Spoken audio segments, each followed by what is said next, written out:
Selamat pagi Teruna. Bagaimana kabarnya pagi ini? Kakak mau undang adik-adik untuk bersaat teduh bersama.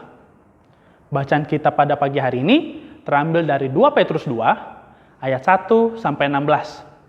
Sebelum membaca Alkitab, mari kita bersatu dalam doa. Kita berdoa.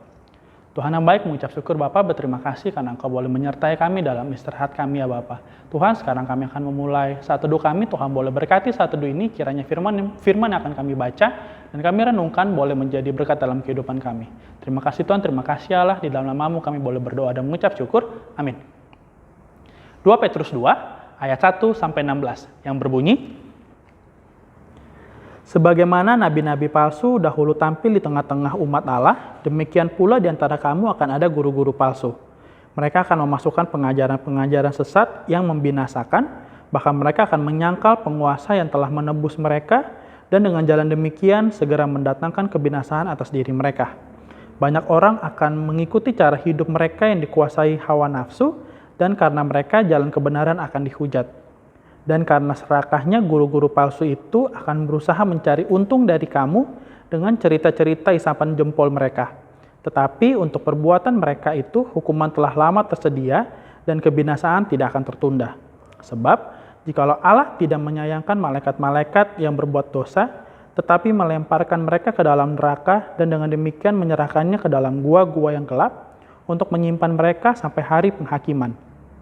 Dan jikalau Allah tidak menyayangkan dunia purba, tetapi hanya menyelamatkan Nuh, pemberita kebenaran itu dengan 7 orang lain ketika ia mendatangkan air bah atas dunia orang-orang yang fasik. Dan jikalau Allah membinasakan kota Sodom dan Gomora dengan api, dan dengan demikian memusnahkannya dan menjadikannya suatu peringatan untuk mereka yang hidup fasik di masa-masa kemudian. Tetapi ia menyelamatkan Lot, orang yang benar, yang terus-menerus menderita oleh cara hidup orang-orang yang tak mengenal hukum dan yang hanya mengikuti hawa nafsu mereka saja. Sebab orang benar ini tinggal di tengah-tengah mereka dan setiap hari melihat dan mendengar perbuatan-perbuatan mereka yang jahat itu, sehingga jiwanya yang benar itu tersiksa. Maka nyata bahwa Tuhan tahu menyelamatkan orang-orang saleh dari percobaan dan tahu menyimpan orang-orang jahat untuk disiksa pada hari penghakiman, terutama mereka yang menuruti hawa nafsunya karena ingin mencemarkan diri dan yang menghina pemerintahan Allah. Mereka begitu berani dan angkuh sehingga tidak segan-segan menghujat kemuliaan. Padahal malaikat-malaikat sendiri yang sekalipun lebih kuat dan lebih berkuasa daripada mereka tidak memakai kata-kata hujat kalau malaikat-malaikat menuntut hukuman atas mereka di hadapan Allah. Tetapi mereka itu sama dengan hewan yang tidak berakal, sama dengan binatang yang hanya dilahirkan untuk ditangkap dan dimusnahkan.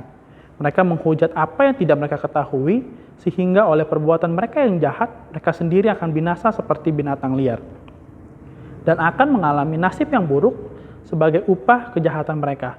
Berfoya-foya pada siang hari, mereka anggap kenikmatan. Mereka adalah kotoran dan noda yang mabuk dalam hawa nafsu mereka kalau mereka duduk, makan minum bersama-sama dengan kamu. Mata mereka penuh nafsu zina dan mereka tidak pernah jemu berbuat dosa. Mereka memikat orang-orang yang lemah. Hati mereka telah terlatih dalam keserakahan. Mereka adalah orang-orang yang terkutuk.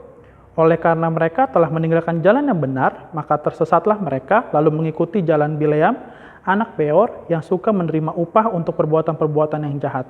Tetapi Bileam beroleh peringatan keras untuk kejahatannya, sehingga keledai beban yang bisu berbicara dengan suara manusia dan mencegah kebebalan nabi itu. Judul renungan kita pada pagi hari ini adalah murka Tuhan kepada pemimpin palsu. Sobat Teruna, mungkin kita tidak asing lagi dengan sebutan pemimpin palsu. Pemimpin palsu adalah orang-orang yang melaksanakan tugas kepemimpinan untuk memuaskan hawa nafsu, seperti egoisme, ambisi, mencari nama baik, dan seterusnya.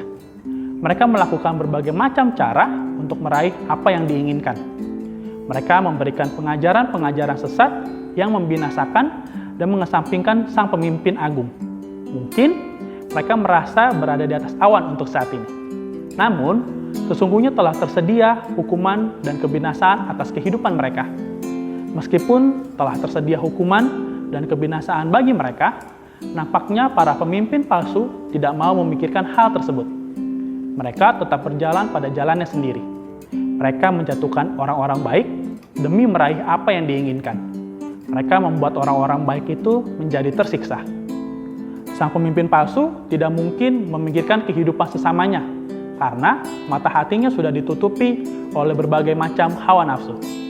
Ia sudah merasa nyaman dengan hidup dalam kecemaran yang menghina perintah Tuhan. Padahal, sebenarnya para pemimpin palsu itu akan menerima penghukuman Tuhan atas perbuatan yang mereka lakukan sebagaimana dinyatakan dalam ayat 12 dan 13. Sobat Teruna, uraian di atas membuktikan bahwa hukum tabur tuai pasti berlaku dalam kehidupan ini. Dalam hal ini, hukum tabur tuai harus dipahami oleh frame moralitas. Jika kita menaburkan kebaikan, maka suatu saat pasti akan menuai hal-hal baik pula. Begitu juga sebaliknya, firman Tuhan hari ini mengingatkan kita agar kita kelak tidak menjadi pemimpin palsu.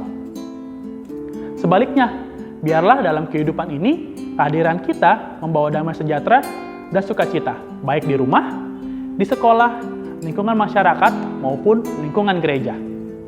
Mari kita tutup saat teduh kita ini dalam berdoa. Kita berdoa. Tuhan, terima kasih karena kami boleh membaca dan merenungkan sebagian dari firman-Mu pada pagi hari ini. Kiranya Bapa, firman yang boleh kami baca dan renungkan ini boleh menjadi berkat, boleh menjadi pedoman kami dalam melanjutkan aktivitas kami sepanjang hari ini. Terima kasih Allah, di dalam nama-Mu kami boleh berdoa dan mengucap syukur. Amin. Selamat menjalani hari ini, Tuhan Yesus memberkati.